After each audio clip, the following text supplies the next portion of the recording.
요즘 달러 환율이 화제입니다. 트럼프 당선 이후로 달러 환율이 치솟아서 1420원이 되더니 연말 연초에는 1470원이 돼서 언론에서는 글로벌 금융위기 이후 최고의 환율이다 라고 얘기를 하기도 했어요. 우리나라는 수입에 의존을 많이 하는 경제죠. 석유도 나지 않고 땅덩어리가 작아서 식량도 수입을 많이 하기 때문에 달러가 오르게 되면 소비자 물가가 치솟게 되고 그만큼 경제에 엄청난 영향을 끼쳐서 달러 환율에 많이 주목을 하고 있는 상황입니다. 달러로 부채를 가지고 있는 기업 같은 경우에는 순식간에 갚아야 될 돈이 20-30% 불어나기도 하고 원자재를 해외에서 수입해 와야 되기 때문에 달러로 대금을 줘야 되는 기업들도 갑자기 경영난을 겪기도 하죠. 이만큼 달러는 우리와 밀접한 관계를 가지고 있기 때문에 이번 컨텐츠에서는 달러에 대해서 얘기를 한번 해보려고 합니다. 이번에 저희가 인터뷰를 할 분은 살레아 모신이라고 하는 미국의 대표 경제 매체 중에 하나인 블룸버그의 미국 재무부 담당 기자 출신 작가입니다. 살레아 모신은 달러 전쟁이라는 달러 움직임의 원동력이 되는 정치적 힘을 묘사한 책을 썼어요. 이 책을 쓰기 위해서 1990년대까지 돌아가서 강달러 정책의 기반을 만든 클린턴 대통령 때 재무부 장관이었던 루빈이라든지 부시 대통령 때 재무부 장관이었던 행크 폴슨, 오바마의 재무부 장관이었던 팀 가이트너, 그리고 트럼프 1기의 재무부 장관이었던 문우신 등을 직접 인터뷰하고 또 이 재무부 장관들과 같이 G7, G20 미팅을 발로 뛰면서 달러의 속사정을 정리해서 쓴 책이 바로 이 달러 전쟁이라는 책입니다. 살레아 모씨는 이 달러가 국제 외환 시장에서 낮은 가치를 받아야 된다라고 주장을 했던 것이 트럼프가 당선이 된 결정적 원인 중에 하나일 수도 있다라고 얘기를 합니다. 사실 우리나라 돈의 가치가 너무 떨어져서 지금 경제적으로 고통을 받고 있는 한국인들의 입장에서는 왜 자기 나라 돈의 가치를 떨어뜨려야 한다고 주장하는 후보가 이렇게 열렬한 지지를 받았는지도 의아할 수 있고요. 또 그런 후보가 당선이 됐음에도 불구하고 달러의 가치가 왜 도리어 치솟고 있는지도 궁금할 수 있습니다. 그래서 달러 전쟁의 저자 살레아 모신을 직접 줌으로 연결해서 달러를 움직이는 진짜 힘에 대해서 이야기를 해보는 컨텐츠 준비했습니다.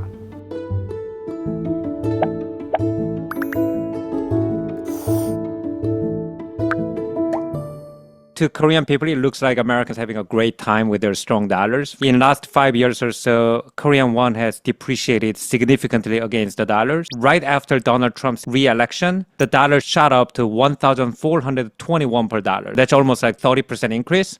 So in Korea, a lot of people are amazed at how much Americans are being paid at their jobs. Because if you convert what they're being paid into Korean won, to Korean people, it just looks like they're making ungodly amount of money.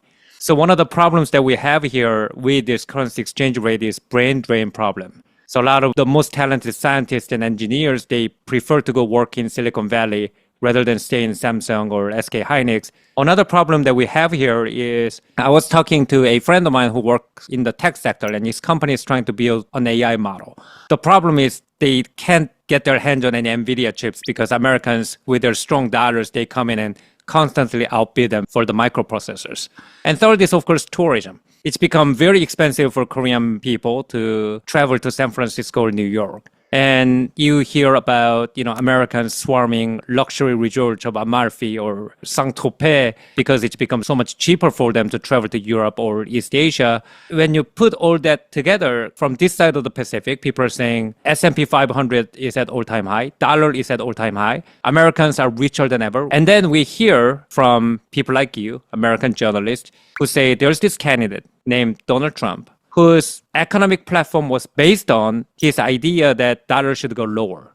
If you are being paid in gold, who would prefer to be paid in silver? The US has benefited a lot from the strength of its dollar. It means that we can issue $28 trillion of debt. Markets don't blink at it. And our interest on that is very, very low because the dollar is a safe haven. So everyone trusts that all of its debt obligations will be repaid.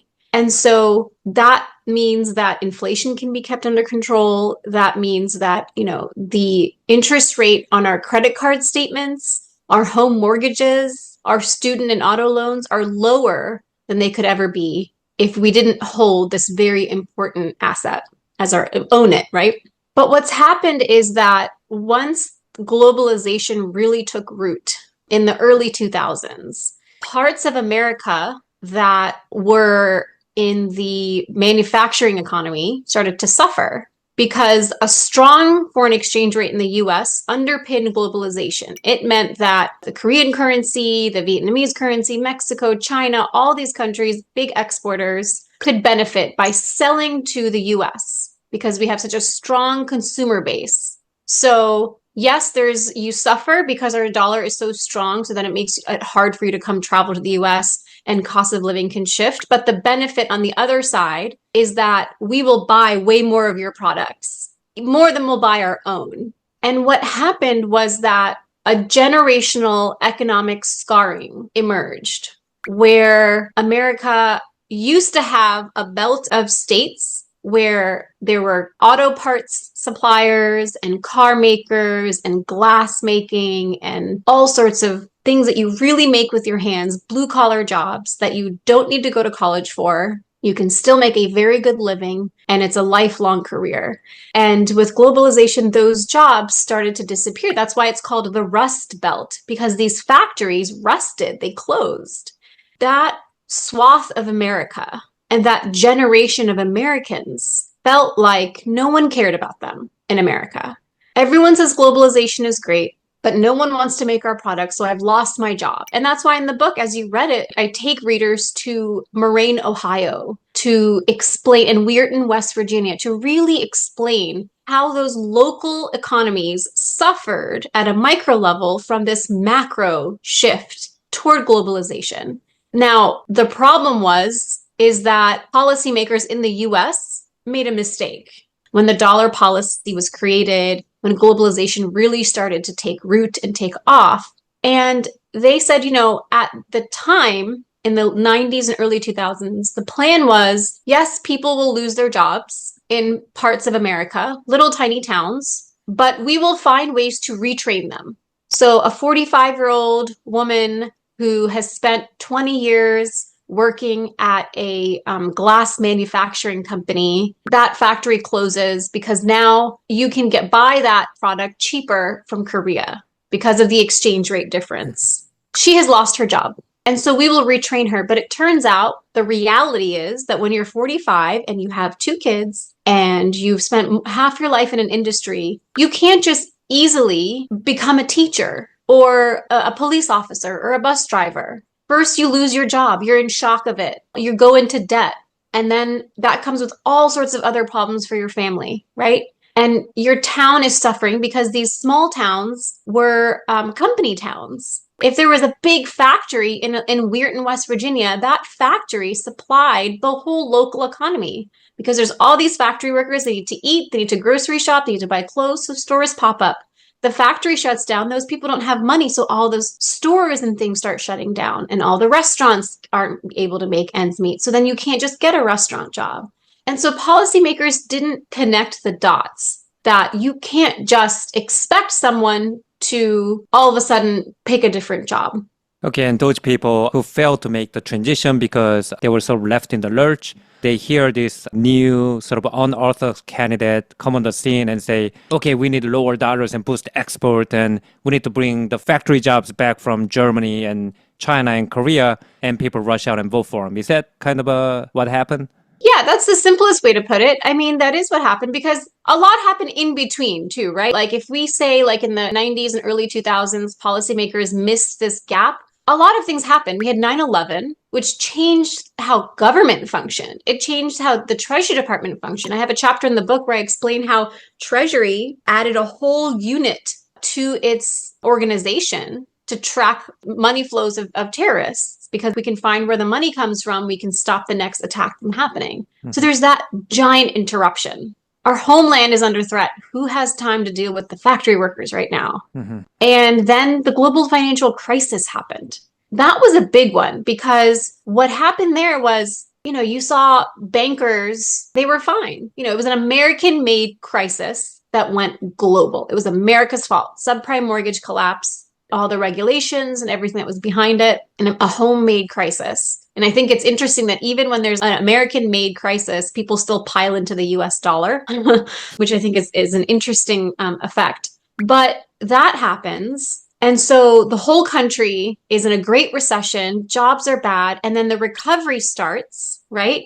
And it's glass half full. Obama is pointing to, look, it could have been way worse. Look how far we've come since the bottom of the jobless rate, the whole crisis. We've dug ourselves out, but the other half of that glass, they never really recovered. And they were the people who also suffered from globalization, the people who lost their factory jobs. And then they're seeing on TV that these bankers are still getting their multi-million-dollar bonuses, even if they're fired maybe. They are fine. I remember vividly in 2010 reading a newspaper and reading about how someone had a college degree and he and his family were living in a car. Obama, Democrats, and traditional Republicans were not paying attention closely enough to the cries of the people who just felt left behind, not just from globalization, but from the economic recovery from the crisis, the global financial crisis. The only people who were really listening were Bernie Sanders, Elizabeth Warren, and Donald Trump. So Donald Trump has campaigned for lower dollar. But when Donald Trump won his second election, dollar has just shot up. I mean, in Korea, people were in shock. They were like, should we even keep our money in Korean won anymore? Should we convert all our money? And then, when he picked Elon Musk for one of the key jobs in the government, people are like, are they going to move into cryptocurrency as a reserve currency? First, why did dollar go up when a president who explicitly said that he wanted a weaker dollar got elected? And second, do you see any possibility of there being a cryptocurrency alternative to the dollar in the future? Yeah, I'll take the second one first. I don't see crypto being an alternative because I think investors and the world is too conditioned to see a reserve asset always coming from a government-backed asset. And there's no cryptocurrency that is backed by a government and a democracy. The forces of the dollar, it's interesting. The dollar moves for reasons that are related to the US economy, but also not related to the US economy. So it's strong oftentimes because the economy is strong, but it's also a safe haven, right? It's a flight to safety. So when people are nervous about what could happen next, people pile into US treasuries and pile into the dollar and pile into the S&P 500. I don't know what traders were thinking. I get this question. I've wondered this. I've asked this question. I think it's just people looking for safety. And then once you're looking for safety, the laws of supply and demand are going to drive the dollar value up. 살레아 모신에 의하면 달러가 높기 때문에 미국의 전반적인 이익은 있었지만 더 세부적으로 들어가 보면은 달러가 오를 때 이익을 보는 사람과 손해를 보는 사람들이 달랐다라는 겁니다. 우리도 해외 주식에 투자를 하게 되면은 환율 리스크에 대해서 굉장히 민감해지죠. 예를 들어서 우리가 어떤 나라의 주식에 투자를 했는데 주식은 올랐어요. 근데 환율이 떨어지게 되면은 그 주식으로 번 돈이 오히려 손실이 되는 경우도 생기게 됩니다. 그렇기 때문에 국채라든지 S&P 500처럼 안정된 곳에 투자를 해야 되는 연금기부금 같은 경우에는 환율이 안전된 나라에 투자를 하기를 원한대요. 그리고 환율이 안정된 나라에 투자를 할 때는 채권 같은 경우에는 더 낮은 이자로 돈을 꿔주기도 하고 주식 같은 경우에도 더 높은 리스크를 가진 주식에도 투자를 한다는 거죠. 이런 메커니즘으로 미국은 고달러 정책을 유지하면서 미국으로 세계의 투자가 쏟아져 들어오게 만들었고 그 돈으로 여러 가지 R&D라든지 나사 같은 다른 나라들이 못하는 프로젝트를 운영할 수가 있었다고 하고요. 또 기업들 같은 경우에는 다른 나라들보다 주식시장이 활성화돼 가지고 더 많은 이노베이션을 할 수 있었기 때문에 실리콘밸리의 애플이라든지 일론 머스크의 테슬라 같은 회사들이 태어날 수 있었다는 거죠. 하지만 달러가 높으면 제조업에는 반대 논리가 적용된다고 합니다. 높은 환율을 가진 나라의 물건은 해외에 나가면 비싸져요. 그렇기 때문에 가격 경쟁력이 떨어지죠.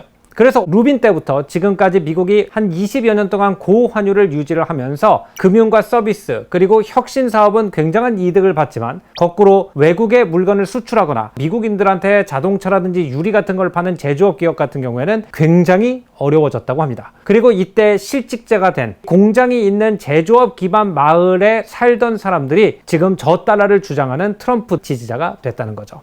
One of the centerpiece of his proposal was lower dollar. And you said this was an economic philosophy he has held since the 1980s. I read somewhere that something like 77 or 78% of US GDP is services anyways. I don't understand why in a country that is 70 to 80% service, a candidate that's advocating for lower dollar, like, a Chinese leader or a Korean leader might, because we are industrial export economy, why would people be attracted to a candidate that has this kind of plan?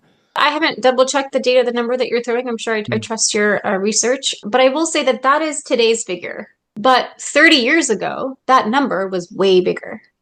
That shift from being a larger chunk of the economy to shrinking down to where it's at now, that is the problem. Donald Trump wants, and now Republicans and Democrats want, for American manufacturing to take up more of America's economy and economic heft and make up more of its GDP, heading toward how it used to be. I covered the Treasury Department very, very closely, traveling on Air Force One, traveling with this Treasury Secretary, Stephen Mnuchin at the time. And the G20 meetings, G7 meetings, and you could see how foreign finance ministers were slowly absorbing how different U.S. policy was going to be. Because with that election, the U.S. did a U-turn. It went from free trade, open borders, globalization to putting up the barriers slowly. And in those early years, you would see traditional Republicans try to push back on some of that and Democrats, but then slowly everyone started to realize that this is what our voters want. They want a little bit more protectionism. And it turns out that this was a global trend. Everyone was talking this way. And then COVID kind of highlighted it even more. And then the connection between national security and our supply chains amplified that need to the point where when Donald Trump lost against Joe Biden's first speech to Congress in, I think it was either February or March of 2021, and it was called the Joint Session Speech. A lot of that speech, it could have been Trump saying those things because Biden came talking about Buy America, which sounds a lot like America First. And even Elizabeth Warren talks about economic patriotism, which sounds like America First. So Democrats have embraced those policies and are pro-tariff. Biden didn't drop any of the tariffs against China. And then when we saw Kamala Harris running, she was also matching a lot of Trump's trade policies, but just in a different way, less aggressively. It was less like a centrifugal force of her policy. She spoke about it differently. Democrats speak about these things differently. But now both parties are leaning toward protectionism. Because East Asian economy grew by protecting our own market from imports and aggressively exporting goods especially to the Western market, and in particular to the US market. Naturally, most Asian people think that America think the way we do. So when Trump came up with the tariffs and low dollar advocacy, a lot of Asian people just said, of course, the president of the US should do those things for the US, right? And a lot of people in East Asia thought it was just continuation of the US policy dating back to the Reagan era. In the 80s, they need to take Japan down a notch. And now they need to take China down a notch. Actually, that logic for us is easier to understand than Rubin's logic that you describe in your book. Deliberately pushing for a higher currency is something very strange for us. So could you explain what Rubin's rationale for saying that strong dollar is in our national interest? So when, he came in as Treasury Secretary in the 90s, this was an era where political forces could cause weaknesses in currencies that could become impossible to manage. And I'm talking about the pound, right? The big trade that almost broke the pound and then the Conservative Party got voted out. A weak currency can really damage a politician. At least in the 90s, that's how it was viewed. And political comments could really ricochet in currency markets. And so he was trying to kind of tame that force, this wildness in currency markets. Now, that a lot of it had to do with the fact that the U.S. would, the Treasury Department would step in the 70s, 80s, and 90s and aggressively try to manage the currency. So, of course, markets are hanging on every word of a Treasury Secretary. They're causing all this volatility because of what a Treasury Secretary is saying. And Rubin was trying to stop that from happening. So slowly from the 90s on, mid-90s onward, we saw Treasury intervening in markets less. And then he was using his public messaging to create such a boring sentence. Every time you ask me about the dollar, I have a boring statement for you. So stop paying attention to what I'm saying about the dollar and let's talk about other policies.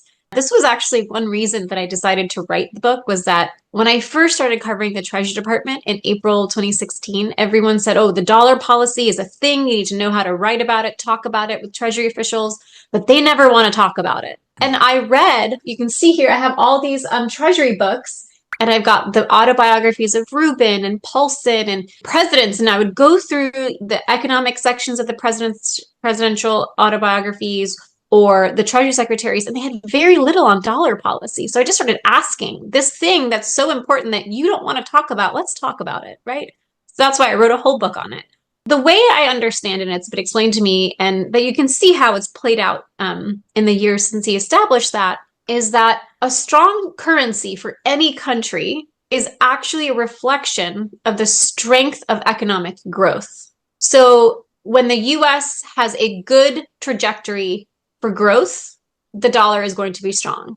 So when Rubin would say a strong dollar is a good thing, what he was really saying is a strong US economy is a good thing, because no one wants a weak economy. And especially if the US is the driver of global growth, it's even more important. The third is that it is the world's reserve asset. And so for national security purposes, for foreign policy purposes, it should be a dominant currency. Strength, not in foreign exchange rate terms, but just strength in terms of the power that it gives the US. And that's when you get to things like economic sanctions, geopolitical heft, foreign policy sway. The US is able to get its way in foreign policy because of the dollar. Because all the US has to do is start imposing economic sanctions if the world or anyone, someone who is considered to be a malign actor, is not abiding by US rules. And that's the whole title of my book, How the Weaponization of the Dollar Changed the World Order. Since 9/11, economic sanctions have been used to even more and grown in their sophistication to protect US interests overseas. So when there was a strike on our soil, on 9/11, the first act in the W. Bush's global war on terror was not to send a military tank into a foreign country or send troops somewhere. The very first act of the war on terror came about 2 weeks after 9/11, when Bush signed an executive order giving the Treasury Department authority to impose harsh economic sanctions and find ways to monitor how terrorists were using the global financial system that is underpinned by the dollar to move money around and finance terrorist acts. And since then, it has just expanded. So in 2004, the USA Patriot Act created a whole unit, terrorism and financial intelligence. So for decades, the US Treasury Department was the only finance ministry in the world that had its own intelligence unit to gather that information. And so to protect America's borders, they thought, well, if we cut someone off from the dollar or just curtail their access to the dollar, it will make their lives harder. And the use of that as a tool of foreign policy is directly using the dollar as a weapon. And it has huge repercussions. 경제학자들은 노르웨이병이라는 용어를 쓰는데요. 노르웨이가 산유국이 되면서 환율 가치가 너무 높아지면서 노르웨이의 수출이 저조해지고 석유 외에 다른 산업들이 별로 발전을 못하는 상황, 그래서 오히려 지하자원이 있는 나라에 다른 산업이 발달하지 못하게 되는 상황을 노르웨이병이라고 부르는 경우가 많은 것 같아요. 근데 미국을 여기다 대입을 해보면 미국은 지하자원이 아닌 달러라는 독특한 자원의 가치 자체로 노르웨이병과 비슷한 상황이 되지 않았나라는 생각을 해요. 미국의 많은 문제 중에 하나는 달러가 세계의 돈이기도 하지만 미국의 돈이기도 하기 때문에 일어난 문제라고 생각할 수도 있을 것 같습니다. 예를 들어서 우리나라 같은 경우에는 우리나라 제조업의 경쟁력이 떨어지면 자연스럽게 달러 환율이 낮아지고, 그러니까 우리나라 수출품의 가격이 싸지고, 그러면서 보이지 않는 손에 의해서 가격이 조정이 되게 되는데, 미국 같은 경우에는 달러 자체가 하나의 자원이기 때문에 미국 제조업 경쟁력이 떨어지더라도 달러의 가치가 낮아지지 않고, 그러다 보니까 수출품이 싸지지 않으니까 제조업이 전부 다 무너지게 되는 그런 현상이 일어났던 것 같습니다. 그렇다면은 왜 미국의 돈인 달러가 세계의 돈이 됐는지 그 경과에 대해서도 궁금하고요. 달러가 다른 돈으로 대체될 수 있는 가능성은 없는지, 이 두 가지 질문을 살레아 모신에게 물어봤습니다. I explain in the book in the early chapters about Bretton Woods. So 1944, just as World War II is ending, the world kind of, people realize that we had two massive world wars that have damaged relations, trade, economies, physical infrastructure around the world. People need money to rebuild everything. Now, what's the best way to get us all to stop fighting each other? The best way is that we're so economically integrated that if I hurt my neighbor, it hurts me too. In 1944, representatives from more than 40 countries came to the US, to Bretton Woods in New Hampshire, that's why it's called the Bretton Woods Conference, to decide, like, how do we create an economic brethren? They created the International Monetary Fund and the World Bank. They debated, should the dollar be the world's reserve asset, or should there be like a shared common currency? And in the end, the US wanted to be the world's reserve asset, but also all signs pointed to it having the best ability to do that because it's backed by a free and fair democracy with rule of law and independent courts and free and fair elections. But also, historically, the world's reserve asset has always been owned by the world's biggest economy. So before, the dollar became king dollar, it was the British sterling that was the world's reserve asset. And that kind of, was handed over to the dollar because one, in the 1880s, the US became larger than Britain. And then after the two world wars, Britain's physical infrastructure was so damaged from the bombs and the fighting and everything that their fiscal outlook wasn't looking great because they needed to finance so much public building. And the US's physical infrastructure, bridges and buildings and things weren't touched just by where we sit in the world. We're kind of further away. We've got oceans on either side. But the US has done some key things to maintain attractiveness for the dollar so that it's soft power. Like no one is forced to use the dollar. At no point in the 40s or 50s or 60s did the US say, if you don't use our dollar, we're going to stop talking to you. We're going to have sanctions because you're not using our dollar. No one said that. It's soft power. The dollar became the reserve asset and strengthened with that role because everybody wants to trade in the dollar. The US used that power for many, many years and in many, many ways in a positive way by issuing debt and deficit, allowing a budget deficit, but using that money to finance great research and development, innovation. All these great inventions happen in the US. Elon Musk is here in the US, Bill Gates and Steve Jobs, and things that have shifted culture and economy because the US allows for that kind of innovation. And it serves the rest of the world as well. So at no point has it been a case of bullying, you have to use the dollar. It's the rest of the world has decided we're going to use the dollar.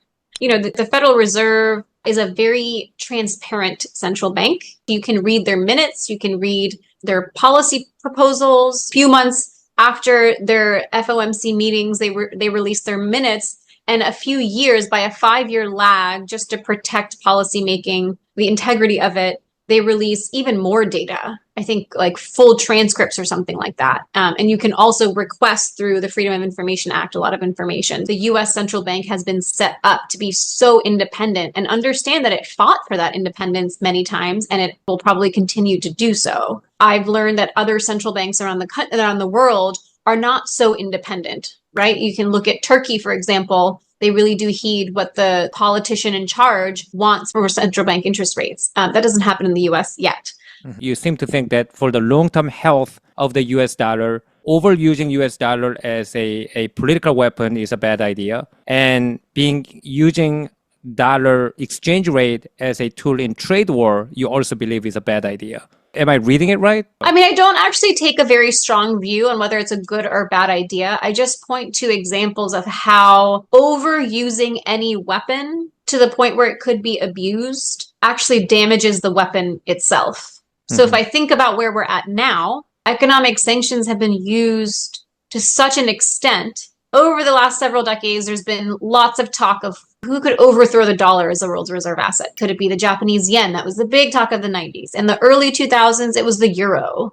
Maybe this brand new currency is going to become the world's reserve asset and displace the dollar. And in the 2010s and teens, it was, well, America caused the global financial crisis. Do they deserve this asset, right? So none of those movements really took root. What we have now, though, is that especially after Russia invaded Ukraine and the US got together more than half of the world's GDP, G7 countries and more, to come together and impose harsh economic sanctions. They were harsh because the dollar was involved, but it was good that many countries were involved in that.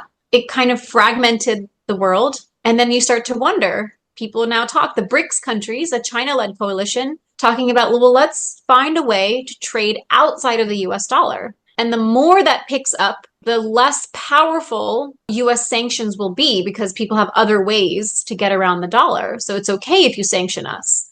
Now, to that, I will say that there's still no credible threat. There's been 2 years of talk, of flurries of conversation and paper flying in the BRICS countries, and they have not found a common solution to work around the dollar. In fact, China just issued dollar bonds, which just goes to show that we're still investing in the dollar. The discussion has started and American policymakers should pay attention, but also I think that maybe there's nothing wrong with dollar power and clout having gone way up, and maybe it's come down a little bit and then it just plateaus. What's wrong with a few other countries having a little bit of their currency dominance? Then the world is not so beholden to the Federal Reserve's decisions, not so beholden to American politics. There's nothing wrong with that. 살레아 모 씨는 달러 전쟁에서 전 세계 국제 거래의 96%가 아직도 달러를 이용한다라고 얘기를 해요. 환율이 안정돼 있을 때는 우리는 달러는 남의 나라 돈이고 미국에 유학을 가거나 여행을 갈 때만 환율에 신경을 쓰는 경우가 많죠. 하지만 지금처럼 환율이 요동을 칠 때 또는 IMF 때처럼 환율 위기를 겪을 때는 달러라는 것이 얼마나 우리 일상에 중요한 영향을 끼치는지 실감하게 되는 것 같습니다. 그렇기 때문에 우리나라처럼 소규모 개방경제 나라의 사람들, 즉 세계 경제의 바람을 탈 수밖에 없는 나라의 사람들은 달러가 어떤 논리와 정치를 가지고 움직이는지를 알고 있는 것이 중요하다고 생각을 했고요. 오늘 살레아 모 씨를 모시고 미국 재무부가 어떤 방식으로 달러 정책을 결정하는지를 내부에서부터 오랫동안 관철한 사람의 안목을 통해서 정확하게 아는 시간을 가져봤습니다.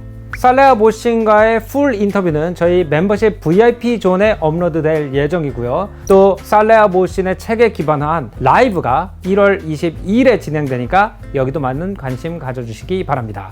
오늘 조승연의 탐구생활은 여기서 마무리하고요. 저는 다음 시간에 뵙겠습니다. 안녕히 계십시오.